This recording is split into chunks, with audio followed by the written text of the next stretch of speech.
Hello everyone, আমার এই আজাইরা মিনি ব্লগে তোমাদের সবাইকে অনেক অনেক স্বাগত। তো আজকে আমি সারাদিন কি খেলাম, মানে সকাল থেকে রাত পর্যন্ত কি খেলাম সেটাই তোমাদের সাথে শেয়ার করব। তো চলো দেখে নেওয়া যাক। আজকে আমার ব্রেকফাস্টে ছিল ব্রেড বাটার, 1 কাপ দুধ আর 2টো কলা। আজকে আমি ডিমটা স্কিপ করেছি, কদিন থেকে ডিম খেতে আমার একদমই ভালো লাগছে না। বুকে অনেক সাহস নিয়ে ডিমের পোচ খেতে গেছিলাম, সেই পোচ খাওয়া থেকে কিন্তু আমার ডিম খাওয়া একদম বন্ধ হয়ে গেছে। তার কী যে আষ্টে গন্ধ, সে কি আর বলবো। ব্রেকফাস্ট সেরে সমস্ত কাজ কমপ্লিট করার পর এখানে খেয়ে নিলাম একটু আম মাখা। কালকে গেছিলাম বাজারে, আর সেখানে খুব সুন্দর সুন্দর টাটকা কাঁচা আম দেখতে পেলাম বলে 4টে আম নিয়ে এসেছিলাম। কিলো জানো এখন কত?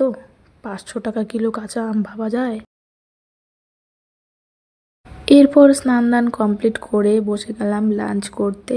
লাঞ্চে ছিল আজকে আমার মাছ ভাজা, পাঁচমিশালি চচ্চড়ি মানে মিক্স ভেজ ছিল, আর ছিল শীতকালীন ফুলকপি দিয়ে মাছের ঝোল, আর ছিল আমার সবচেয়ে প্রিয় খাবার শুটকি মাছ।